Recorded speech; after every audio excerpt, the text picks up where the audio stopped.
네, 시작하겠습니다. 네, 방송에서 잘렸다가 다시 복귀했습니다. 미네르바 사건이라든지 PD 수첩 무죄 사건, 그 다음에 정현주 KBS 사장에 대한 배임죄 무죄 판결이라든지 이런 여러 가지 과감한 판결들이 하급심 판결에 하급심에서 판사들이 할 수 있었던 배경이 이 대부분 구성 다양화에서도 영향을 받았다라고 생각이 들고요. 그 다음에 이제 판사들이 자발적으로 그 연구하는 그런 모임이 많이 있습니다. 노동법 연구회라든가 환경법 연구회, 사업정보화 연구회, 이런 자발적인 그런 연구회가 있는데요. 이러한 연구회도 또 많이 활성화된 것 같습니다. 특히 환경법 연구 같은 경우는 특히 환경의 문제에 관한 이제 관심도도 높아지고 그래서 그렇기도 하지만 그런 부분에 대해서 좀 전문적으로 연구해보고 싶어하는 판사들도 많이 늘어나고 대법원 구성이 다양화된다면 사실 이런 전문성을 갖춘 사람들이 대법관이 될 가능성이 높아질 수 있는 거니까요. 그래서 그 노동법 연구에 김지영 대법관님께서 이제 이 노동법을 대가하시는데 이러한 연구에도 많이 활성화된 측면이 좀 있습니다. 그 다음에 마지막으로 한 가지 더 말씀드리면 그 독수리 오남매 이 대법관들께서 특히 더 인격적으로도 굉장히 존경받는 분들이 있었어요. 마침 또 거기에 비해서 이제 물론 다른 대법관님도 좀 훌륭하십니다만 이제 특히 더 다섯 분은 더 그런 측면이 있었고 그래서 판사들이 굉장히 좀 존경을 했었던 측면이 있고 여기에 대비해서 이제 법원의 판사들 사이에서는 벙커 부장이라는 표현이 있습니다. 여러분들 좀 처음 듣는 그런 분도 계시는데 혹시 이 교수님도 들어보셨어요? 골프 용어인데요. 벙커라는 그 모래로 이제 있는 데가 있죠. 페어웨이 잔디만 말고 모래가 들어있는데 골프공이 거기로 떨어지면 거기서 빠져나가기 좀 쉽지 않습니다. 그래서 골프 프로 같은 거 보면 이제 타이거 우즈나 이런 사람들이 최경주나 이런 유명한 선수들은 오히려 거기서 제대로 쳐가지고 이제 딱 핀에 붙이기도 하는데요. 그만큼 벙커에 빠졌다 보면은 굉장히 피곤하다는 거죠. 네. 그래서 좀 너무 꼼꼼하신 나머지 좀 일을 너무 피곤하게 만드는 거죠. 이제 다 그 배석 판사나 그 재판 연구관들에게 입장에서 볼 때는 그래서 그런 분들을 이제 벙커 부장님이라고 저희들이 판사들끼리 쓰는 그냥 은어입니다. 저희들끼리는 즐겨 쓰는 말인데 사실. 그런데 이제 이분들이 뭐 어떤 특별한 문제가 있어라기보다는 워낙 일을 꼼꼼하게 하시다 보니까 당신들 눈높이에 맞게끔 이제 판사들에게 좀 요구를 하시는 거예요.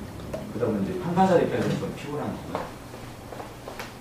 그에 비해서 이제 그래서 제가 이제 비교해서 제가 굉장히 죄송합니다만 나머지 분들에게 아무튼 이 대법원 구성 다양화를 이제 시도를 했을 때 그분들이 마침 이제 이런 인격적인 측면도 많이 존중받고 그러셔가지고 판사들 입장에서 많이 환영했던 사안이었고요. 그래서 판사들 사이에서도 굉장히 역동적이고 좀 다양성을 좀 추구하는 그런 그 업무 패턴이나 그 판결의 노력들이 좀 이어졌다고 봅니다. 하급심 판사들 사이에서요. 그 다음에 주목할 만한 부분이 또 이제 여성 대법관 두 분이시죠. 2003년도에 김영남 대법관님이 최초로 되시기 전까지는 그야말로 여성 대법관은 안 계셨는데 여성 대법관이 실제로 이제 왜 이렇게 작냐라고 생각하실 수 있지만 그만큼 여성 판사가 그만큼 작습니다. 숫자적으로 여성 판사님들이 적기 때문에 여성 대법관도 사실 별로 없었는데 이때 일단 구성 비율을 제가 잠깐 말씀드리면 김영란 대법관님이 연선 10기이시고 그 다음에 전수환 대법관님이 연속 8기십니다. 여기 사법연수원 기수로 치시면. 그런데 18기 이전에는 거의 정말 한 기수에 한 분 있을까 말까 할 정도입니다. 여성, 그러니까 처음에는 판사님들이 몇 분 계시지만 이제 고등법원 부장판사까지 되실 정도 때 되면은 거의 한 분 남을까 말까 하죠. 기수별로. 그러니까 자연스럽게 여성 대법관을 선출하고 싶어도 별로 선출할 만한 분이 그 풀이 작은 거죠. 그래서 사실 18기 이전에는 정말 여성 대법관을 선출하기 쉽지 않은 그런 상황이고요. 근데 마침 그런 상황에서 비춰볼 때 두 분이 된 거는 정말 굉장히 많이 되신 거니까 따지고 보면. 다행히 그런데 이제 18기에서 23기, 25기 그 사이에는 조금 이제 여성 판사님들이 많이 계시고요. 대법관 선출되실 수 있는 그런 그 인재 풀에 해당되는 그런 분들이 좀 계시는 편이고. 그 다음에 이제 33기, 35기 그 사이를, 그러니까 쉽게 말하면 2004년에서 2005년 그 무렵부터는 여성 판사의 비율이 10% 미만에서 30%까지 올라옵니다. 그래서 이분들이 나중에 지방법원 부장판사 거치고 고등법원 부장판사 거치고 그러게 되면 굉장히 여성 대법관이 그때는 많이 늘어날 수 있는 계기가 되지 않을까 싶습니다. 아직 좀 많이 나왔습니다만. 그래서 남성 여성의 그 성비 문제는 사실 여성 판사 수 그리고 여성 부장판사 수가 많이 늘어남에 따라서 조금씩 개선되지 않을까 기대를 해보고요. 그 다음에 박시환 대법관님하고 김지영 대법관님 같은 경우는 연령에서 굉장히 다양성을 추구하게 된 그런 케이스인데요. 특히 박시환 대법관 같은 경우는 고등법원 부장판사가 아니라 지방법원 부장판사 출신이라는 점, 이게 굉장히 그 당시에 센세이션했죠. 판사들 사이에서는 고등법원 부장판사와 지방법원 부장판사는 굉장히 하늘과 땅 차이입니다. 왜냐하면 지방법원 부장판사까지는 대부분 아무 문제 없이 그냥 승진의 개념이 없습니다. 그냥 올라갑니다. 그러다가 고등법원 부장판사가 될 때 되면 발탁 인사가 이루어지는, 그때는 승진 인사가 이루어지는 거죠. 그래서 많은 분들이 이제 좀 탈락하시고 승진되신 분들이 이제 고등법원 부장판사로서 그 업무를 맡게 되는데요. 이분들이 이제 나중에 법원장도 되고 대법관도 됩니다. 그래서 고등법원 부장판사가 승진이 안 된 분들은 되게 사직을 하시는 편입니다. 그런데 그 박시환 대법관님 같은 경우는 지방법원 부장판사 하시다가 사직을 하셨는데 이제 그 상태에서 대법관이 되셨어요. 그러니까 거의 역사상 최초일 겁니다. 그전에는 다 고등법원 부장판사 출신에서 대법관이 선출됐거든요. 그 다음에 이제 김지영 대법관 같은 경우는 고등법원 부장판사 되자마자 거의 얼마 안 돼서 바로 되셨는데 기수가 굉장히 낮은 상태로 됐죠. 근데 그분이 노동법 그 대가라는 점이 많이 그 당시에 반영됐습니다. 그리고 이제 출신 대학에서도 좀 그전에 그 구성과 좀 다른 그런 측면이 있었고요. 그래서 이분 같은 경우도 그 당시 인사가 기존의 인사가 굉장히 달라졌다, 다른 다양성을 추구하겠다라고 해서 많이 환영을 받았었는데, 그 두 분이나 또 여성 대법관 두 분이나 굉장히 그 대법관 근무를 하시면서 뭐 특별히 문제 없이 그 업무를 충실하게 수행을 하셨고요. 그래서 대법관 구성의 다양화 시도는 제가 보기에도 굉장히 큰 성과를 거뒀고, 판사들에게도 굉장히 다양성을 시도하고 역동적이게 하는 그런 효과를 가져왔다고 긍정적으로 평가를 하고 싶습니다. 그래서 다양성을 추구하는 것이 꼭 실력이나 효율성에 문제가 없다라는 것이 입증이 된 셈이라고 생각하고요. 근데 이제 마지막으로 한 가지만 말씀드리면 이렇게 이제 대법원의 구성의 다양화로 인한 그 성과가 나타나다가 2009년 2월 달에 이제 신영철 대법관께서 이제 대법관으로 선임되시면서 그때부터 참 약간의 이제 비극이 시작됐죠. 법원 내.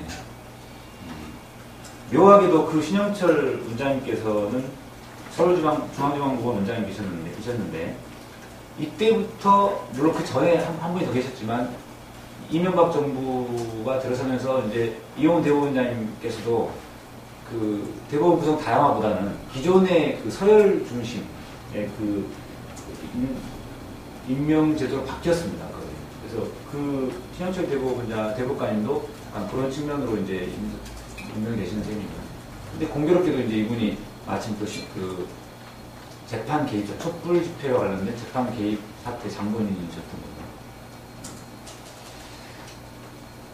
그래서 2009년도부터는 참 판사들 사이에서도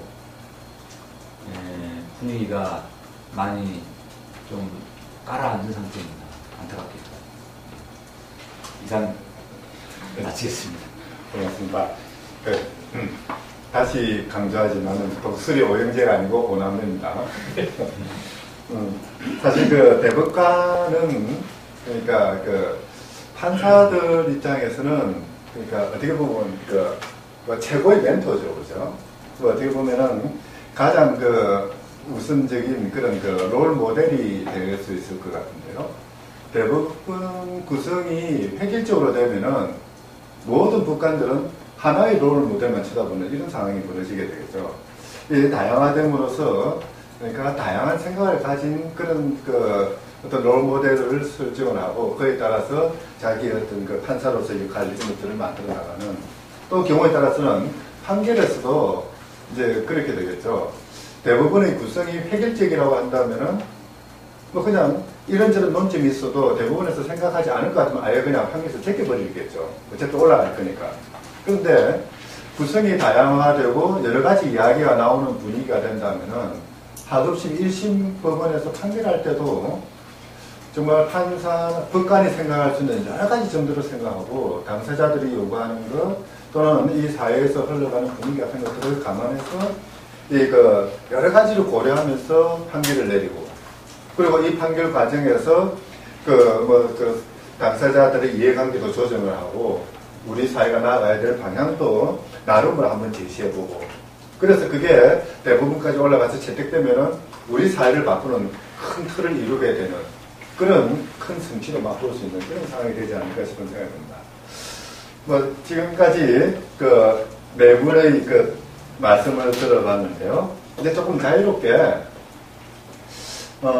우리 그 대부분이 지금 21세기 한국 사회 뭐 어떻게 보면 경제 규모가 세계 10위권이라고 하는 그런 크다란 그런 그 한국 사회를 이끌어 나가는 그런 동력이 되기 위해서 또 우리 사회가 지금까지 이뤄왔던 민주화라든지 인권 보장이라든지 이런 것들이 보다 내실 있게 만들기 위해서 그러면 이 대부분은 어떤 식으로 어떤 절차를 거쳐서 누구에 의해서 그 구성이 돼야 될 것인지 한번 좀 이야기하는 시간을 갖도록 하죠.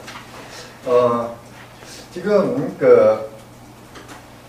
현재 대법관 후보 추천 과정은 그러니까 그 대법관 후보 추천 자문위원회에서 이루어지고 있거든요. 혹시 그 절차 좀 누가 좀 설명을 좀 해주시겠습니까? 어떻게 되고 있는지, 자문위원회가 어떻게 구성되고 있는지. 저희 좀 찾아봐야 되는데 일단은 이제 대법원장이 대법관을 임명 제청해서 국회에서 이제 인사청문회를 하고 최종적으로 이제 대통령이 임명하는 그런 절차가 기본적으로 되어 있고요. 그다음에 대통령 같은 경우는 뭐 거부권을 행사할 수가 뭐 법률적으로는 있게 되어 있지만 실제로는 뭐 이제 대법원장하고 미리 협의를 하는 것으로 이렇게 알려져 있는데 이제 중요한 절차는 대법관 제청 자문위원회라는 게 2003년인가요? 그때 처음 설치가 됐고 이제 이름이 지금 대법관 후보 추천위원회로 이제 바뀌어 있는 상태입니다. 근데 이 대법관 후보 추천위원회가 10명으로 구성되는데 이제 7명이 당연직이거든요. 그 중에 이제 뭐 대법관도 들어가고 법원 행정처장이 들어가고 그게도 들어가고 법무부 장관. 예, 법무부 장관도 들어가고 변호사협회 회장도 들어가고 또 교수단체 법학교수단체 회장이 2명이 또 이렇게 들어가고요. 그래서 7명이 당연직으로 되어 있는데 이분들은 기본적으로 법조계 인사들이라고 이제 봐야 될 것 같고요. 그 다음에 이제 어떤 비법조인 중에서 명망이 있는 또는 학식과 명망이 있는 분들 중에 3분을 추천한다 이렇게 되어 있는데 사실은 이 3명의 목 자체가 기본적으로 좀 너무 작다고 일단 생각을 할 수 있고요. 과연 이제 어떤 대법관 후보 추천이라고 하는 다소 전문적인 어떤 추천 절차에서 그 3명이 들어가서 과연 어떤 그 심의가 이루어질 수 있고 또 과연 이렇게 적절한 분들을 추천할 수 있을지 그분들이 어떤 역할을 할지 이런 것들은 사실 좀 의문시 된다라고 할 수가 있겠고요. 그 목 자체도 좀 늘어나야 되지만 이 후보 추천위원회의 운영 절차 같은 것들이 지금보다 훨씬 좀 투명하게 좀 이렇게 되어 있어야 되는데 사실은 뭐 아무것도 모르고 있다가 어느 틈에 구성이 되고 또 어느 틈에 또 제청이 되고 막 이렇게 되고 있기 때문에 좀 그런 부분들에 대한 법적인 개선 또는 운영상의 어떤 개선이 좀 필요하다 이렇게 얘기할 수 있을 것 같습니다. 그러니까 지금 보면은 10명 중에서 5명은 명실상부한 법조인이고 그리고 2명은 법학 교수인데 그 중에 한 분은 또 법조인 출신이고 또 아마 제가 알기로는 그 7명 모두가 서울대 출신으로 알고 있는데 그렇게 보면은 대법관 추천하는 그 위원회 자체도 너무나 획일적이고 다양성을 반영하지 못하고 그런데 이제 뭐 그거에 더해서 추천위원회에서 대법관 후보를 정할 때 그 시민사회라든지 또는 그 일반 그 대중들과 소통하는 그런 절차도 없지 않습니까? 이제 그렇게 추천되고 나면은 그 이제 국회 동의를 받는 과정에서 그때서야 비로소 이제 그 청문회가 이루어지는데 인사청문회가 이루어지는데 문제는 이미 일정한 절차를 통해서 대법관 후보가 확정이 돼버린 거죠. 그러니까 국회에서 할 수 있는 것은 아무리 많이 국회가 그 개입을 한다 해도 이 사람에게 그 임명에 동의를 해줄 거냐 안 해줄 거냐 그것뿐이지 국민들의 의사를 널리 수렴을 해서 어떤 사람을 추천하는 걸 하지 못하지 않습니까? 사실 이런 절차는 어떻게 보면 좀 그 우리나라의 어떤 법 질서라든지 또는 중요한 그러한 정책 방향을 결정하는 대부분을 구성하는 데는 좀 적합치 않다는 느낌이 들긴 하거든요. 어떻습니까? 좀 보완해서 좀 설명해 주시면. 네, 교수님 말씀하시는 거에 동의하는데, 다만 이제 좀 이거에 대해서 좀 우리가 좀 뭐라고 하나 약간 좀 정밀하게 좀 봐야 될 때, 사법부의 독립이라는 문제가 또 같이 끼어드는 문제가 있습니다. 사법부의 독립이라는 건 크게 2가지인데, 하나는 인사의 독립, 그러니까 어떤 권력이나 아니면 사회적 압력으로부터 자유롭게 어쨌든 사법부의 인사의 독립이 필요하고요. 또 재판 내용의 독립. 재판 결과가 어떤 사회적 압력이나 특정 세력에 좌우되지 않는 그 2가지가 축이라고 할 수 있는데, 그거 좀 어려운 문제 같습니다. 근데 이제 다만 하나, 그냥 제 생각은, 지금 여기도 지금 보면은 변호사, 판사, 교수지 않습니까? 이게 왜 문제냐면은, 그 대법관이 되셔서 판결하는 내용은 교수와 변호사와 뭐 어떤 검사한테만 미치는 게 아니라 일반 국민들한테 미치는 거거든요. 물론 전문적인 영역이 있다 보니 국민들이 잘 알지는 못하지만 정말 일반 서민들이나 국민들이 원하는 대법관이 뭔지도 수정할 필요가 있다. 그거는 교수, 판사, 검사가 아니라 일반 시민들의 다양한 목소리도 들어야 된다. 그런 절차가 꼭 필요할 것 같고요. 그 다음에 약간 좀 맥락은 다르지만 저는 요즘에 좀 그 사법부의 독립이 약간 침해된다고 생각되는 부분이 뭐냐면 판결 내용에 대해서 이게 너무 호불호가 갈라지는 것 같아요. 그래서 뭐 어떤 판결이 나면 또 반대쪽에서 와 하고 몰아치고 여기 또 나면 또 와 하고 몰아치고. 근데 이제 우리 사회도 그렇게 좀 성숙할 필요가 있다. 너하고 나하고 생각이 다르듯이 판사들 사이에도 생각이 다른 판사가 있을 수 있고요.